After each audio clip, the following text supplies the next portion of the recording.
नमस्कार विद्यार्थी मित्रों, कक्षा 6 विषय हिंदी इकाई नंबर 2 अनूठे इंसान। इस इकाई के बारे में आज हम चर्चा करेंगे।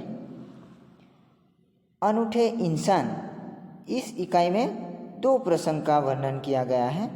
इस इकाई का साहित्यिक प्रकार है प्रसंग वर्णन। तो आज हम यहाँ पर अनूठे इंसान इकाई के बारे में इसका प्रथम प्रसंग है, ऐसा था नेपोलियन। इस प्रसंग के बारे में चर्चा करेंगे।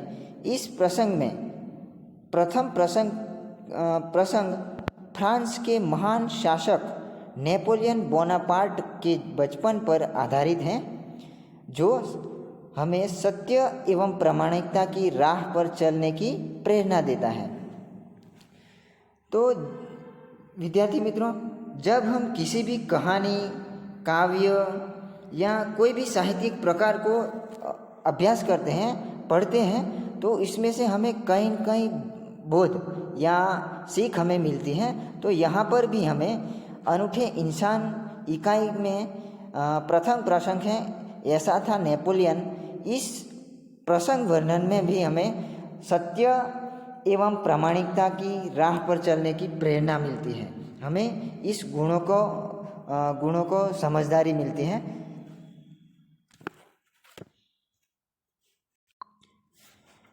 अनूठे इंसान, जिसमें इस इकाई का शीर्षक है, तो अनूठे शब्द है। अनूठे यानी कि अनोखा, विशिष्ट। जो महान व्यक्ति होते हैं, जो विशिष्ट व्यक्ति होते हैं, इसके लिए अनूठे शब्द का प्रयोग किया गया है। तो अनूठे शब्द का ये अर्थ होता है इंसान। इंसान शब्द का मतलब होता है मनुष्य। तो विशिष्ट मनुष्य के बारे में जो लिखा जाए उसे अनूठे इंसान कहा जाता है। तो यहाँ पर नेपोलियन का चरित्र चित्रण किया गया है। नेपोलियन जब छोटा लड़का था तब भी वह सत्यवादी था। यहाँ पर शब्द आया है सत्यवादी। सत्यवादी यानी कि हमेशा सत्य बोलने वाला। नेपोलियन जब छोटा लड़का था तब भी वह सत्य बोलता था। एक दिन वह बहन इलाइजा के साथ आँख मिचौनी खेल रहा था। आँख मिचौनी, तो यहाँ पर आँख मिचौनी यानी कि लुका छिपी का खेल। ગુજરાતી ભાષામાં આપણે કહીએ તો સંતા કુકડી આપણે રમીએ છીએ ને બાળકો, એ રમત, એના માટે हिंदी के अंतर आँख मिचौनी नामक खेल का प्रयोग किया गया है। इस शब्द का प्रयोग किया गया है। तो बहन इलाइजा, फ्रांस में ऐसे नाम होते हैं, इलाइजा, नेपोलियन, ऐसे फ्रांस में ये फ्रांस के नाम हैं। फ्रांस देश में ऐसे नाम रखा जाता है। तो ये नेपोलियन अपनी बहन इलाइजा के साथ लुका छिपी का खेल रहा था। इलाइजा छिपी थी और नेपोलियन उसे ढूंढने के लिए इधर उधर दौड़ रहा था। अपनी बहन छिपी थी यानी कि छुप कर बैठी थी और नेपोलियन उसे इधर उधर ढूंढ रहा था। ये आँख मिचौनी नामक खेल है, संता कुकड़ी, जिसमें 2-4 बालक या 6-7 बच्चे भी इस खेल को खेल सकते हैं। एक बालक आँख बंद करके खड़ा रहता है और दूसरे बच्चे छुप जाते हैं इधर उधर। और ये जो आँख मीच रहा है, आँख बंद कर रखी हैं, वो बालक फिर ये बच्चे छुप जाने के बाद उसे ढूंढना पड़ता है। ऐसा इस तरह इस खेल को खेला जाता है। तो ये नेपोलियन है, अपनी बहन को इधर उधर ढूंढ रहा था। अचानक वह एक लड़की से जा टकराया, यानी कि अचानक, यहाँ पर अचानक शब्द आया है। तो एकाएक, आकस्मिक रूप से वो एक लड़की से इधर इधर दौड़ने की धुन में टकरा गया, यानी कि धक्का लग गया उससे गलती से। लड़की अमरूद बेचने के लिए जा रही थी। लड़की अमरूद यानी कि अमरूद शब्द है, तो ये फल का नाम है। अमरूद यानी कि गुजराती भाषा में આપણે કહીએ તો જામફળ। लड़की अमरूद बेचने जा रही थी, यानी कि जामफल बेचने के लिए जा रही थी। नेपोलियन ने टकराने से उसकी टोकरी नीचे गिर पड़ी। यहाँ पर टोकरी शब्द आया है। टोकरी ये जो टोकरी बांस, लीले बांस होते हैं ना, उसमें से सड़ी निकाल के बनाया जाता है टोकरी। यहाँ गुजराती भाषा में આપણે કહીએ તો ટોપલું। તો इस ટોપલામાં જામફળ મૂકીને છોકરી વેચવા માટે જતી હતી।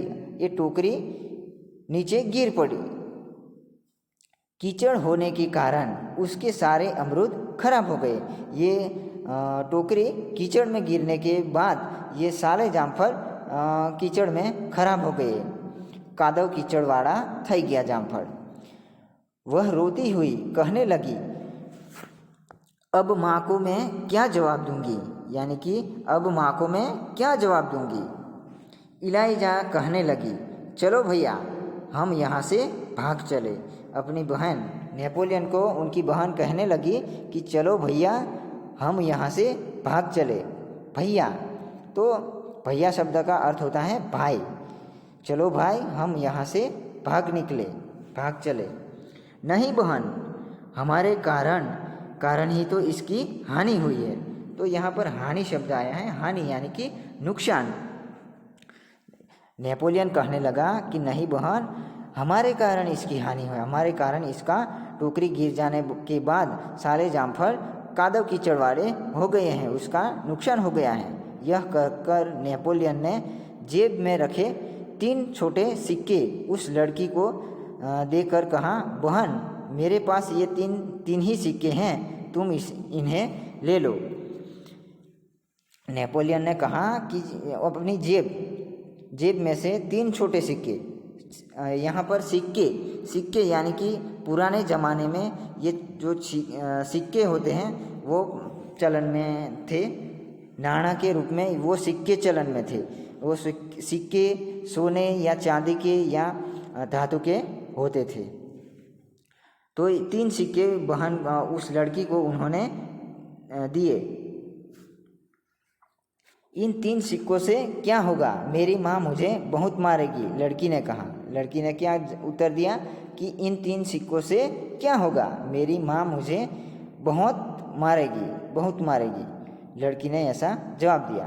अच्छा तो तुम हमारे साथ घर चलो, हम तुम्हें अपनी माँ से और पैसे दिलवा देंगे।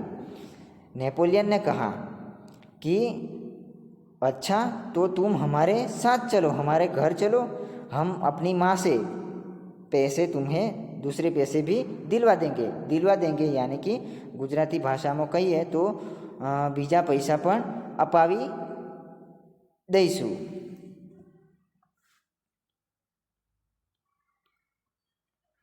पर इस पर इलाइजा ने नेपोलियन से कहा, भैया इसे घर ले चलेंगे तो माँ नाराज़ होगी। यहाँ नाराज़ यानी कि निराश। नाराज़ शब्द का अर्थ होता है निराश, नाखुश होना। तो बहन इलाइजा ने कहा नेपोलियन से कि भैया इसे घर पर ले जाने पर माँ नाखुश हो जाएगी, नाराज़ हो जाएगी। नेपोलियन नहीं माना। नेपोलियन अपने विचार से मक्कम रहा। वह उस लड़की को अपने साथ घर ले गया, यानी कि उस लड़की को नेपोलियन घर ले गया। माँ को इस घटना की जानकारी देकर वह बोला, माँ आप मुझे जो जेब खर्च देती हैं उसमें से इस लड़की को पैसे दे दीजिए। यहाँ पर जेब खर्च शब्द आया है। तो जेब खर्च यानी कि खुद अपने लिए जो पैसा दिन में या मास में, महीने में जो खर्च अपने के लिए जो खर्च लगता है, उसके लिए जो पैसा वपराता है, उसके अर्थ में ये जो जेब खर्च शब्द का प्रयोग किया गया है। तो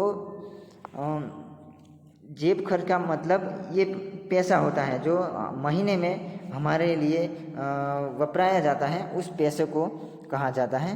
तो नेपोलियन ने कहा, माँ आप मुझे जो जेब खर्च यानी कि महीने के लिए जो पैसे देती थी वो पैसे उस लड़की को दे दीजिए। और सब सच्ची बात उन्होंने अपनी माँ से कह दी। ठीक है, मैं तुम्हारी सच्चाई से खुश हूँ, मगर याद रखना अब तुम्हें 1 महीने तक जेब खर्च के लिए कुछ भी नहीं मिलेगा, माँ ने कहा।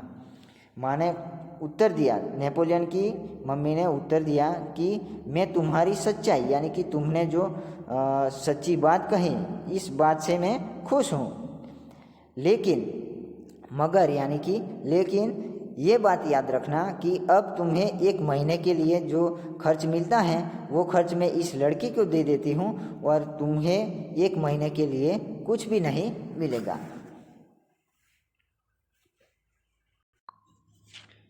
ठीक है माँ, नेपोलियन ने हंसते हुए कहा। माँ ने उस लड़की को 2 बड़े सिक्के दिए। वह खुशी खुशी घर लौट गई। माँ ने उस लड़की को बड़े दो सिक्के दे दिए।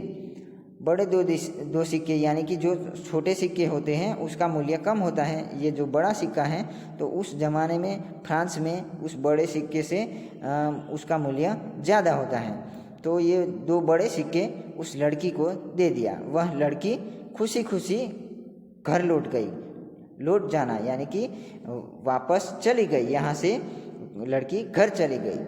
नेपोलियन को धक्का देने की सज़ा तो मिली, परंतु सत्य के पथ पर चलने के कारण उसे यह सज़ा भुगतने में अद्भुत आनंद आया। नेपोलियन को धक्का देने की सज़ा यानी कि दंड। पथ शब्द का अर्थ होता है रास्ता। सत्य के रास्ते पर चलने का जो मकसद होता है, उनका विचार होता है, इस पर चलने के कारण उसे जो सज़ा भुगतनी थी, सज़ा यानी कि दंड भुगतना यानी कि सहन करने में अद्भुत आनंद या आया। अनोखा, अद्भुत यानी कि अनोखा, भुगतना यानी कि सहन करने में अनोखा आनंद आया नेपोलियन को। वास्तव में नेपोलियन सच्चाई के पथ पर चलने वाला इंसान था, यानी कि वास्तव शब्द का मतलब होता है हकीकत में नेपोलियन सच्चाई के पथ पर यानी कि ईमानदारी, सत्य के हमेशा सत्य बोलने वाला, हमेशा किसी का भी बुरा नहीं करने वाला, सत्य के रास्ते पर चलने वाला इंसान यानी कि मनुष्य था। बचपन से ही उसे खुद पर दृढ़ विश्वास था और दृढ़ इच्छा शक्ति भी थी। यानी कि बचपन यानी कि बालपन से ही खुद यानी कि स्वयं पर दृढ़ यानी कि पक्का विश्वास का मतलब होता है भरोसा। बालपन से ही नेपोलियन को स्वयं पर, अपने आप पर पक्का भरोसा था और दृढ़ इच्छा शक्ति भी थी। यानी कि दृढ़ यानी कि मजबूत, इच्छा शक्ति यानी कि जानने की शक्ति यानी कि ताकत, जो मन चाही वस्तु प्राप्त करने की शक्ति उसमें थी। तो विद्यार्थी मित्रों, यहाँ पर नेपोलियन के ये जो प्रसंग प्रस्तुत किया गया है, प्रसंग का वर्णन किया गया है, तो उस प्रसंग वर्णन से हमें सत्य के रास्ते पर चलने की सीख मिलती है। उसकी प्रामाणिकता, 2 गुणों का उसका उल्लेख किया गया है, 2 गुणों का चित्रण किया गया है। तो मित्रों, यहाँ पर स्वामी विवेकानंद का भी एक प्रसंग है, इससे बिल्कुल मिलता जुलता। तो इस प्रसंग को यहाँ पर मैं टाकने का यानी कि प्रस्तुत करने जा रहा हूँ। तो स्वामी विवेकानंद जो बचपन में स्कूल में पढ़ाई कर रहा था तब की एक बात है। तो स्वामी विवेकानंद स्कूल में टीचर सामने पढ़ा रहा था और सभी स्टूडेंट यानी कि छात्रों के साथ वे बैठे थे। तो टीचर पढ़ा रहा था, एक बालक की नज़र इधर उधर यानी कि इसका ध्यान, एक बालक का ध्यान इधर उधर भटक रहा था। तो उस बच्चे को उस टीचर ने खड़ा कर दिया यानी कि दंड देने के लिए, सज़ा देने के लिए उनको खड़ा कर दिया। थोड़ी देर के लिए खड़ा रखा तो स्वामी विवेकानंद वो भी खड़े हो गए उस बच्चे के साथ। तो वो टीचर ने कहा कि नरेंद्र, तुम्हारा ध्यान तो इधर था, तुम क्यों खड़े हो गए सजा भुगतने के लिए? तो स्वामी विवेकानंद ने उत्तर दिया टीचर को कि साहब, आप जब पढ़ा रहे थे तब मेरा ध्यान दो तरफ था।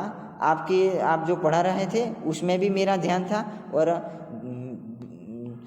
दूसरा मेरा ध्यान घर पर भी था। तो स्वामी विवेकानंद ने जो बचपन से ही जो एक बार पढ़ लेते थे तो उसे इस किताब को पढ़ने की ज़रूरत नहीं थी। इसमें इतनी तीव्र याद शक्ति थी कि ये एक बार पढ़ लेते और पुस्तक को एक बार रख देते थे, फिर सारी पुस्तक उन्हें याद रह जाती थी। ऐसे स्वामी विवेकानंद थे, इसीलिए उनका ध्यान दो तरफ भी बट सकता था। इसीलिए स्वामी विवेकानंद ने कहा कि मेरा ध्यान इधर भी था और घर पर भी था, इसीलिए मैं सजा भुगतने के लिए खड़ा हो गया। तो यहाँ पर स्वामी विवेकानंद का भी जो सत्य बोलने का और जो उनकी प्रामाणिकता थी, इस गुणों का यहाँ पर वर्णन किया गया है। तो यहाँ पर ऐसा था, नेपोलियन प्रसंग और स्वामी विवेकानंद का प्रसंग बिल्कुल मिलता जुलता है। दोनों में से हमें सीख मिलती है। तो विद्यार्थी मित्रों, अनूठे इंसान इकाई में प्रथम प्रसंग ऐसा था, नेपोलियन। इस प्रसंग को यहाँ पर हम पूर्ण करते हैं, समाप्त करते हैं। अस्तु। आगे की इकाई के बारे में हम नेक्स्ट वीडियो में चर्चा करेंगे।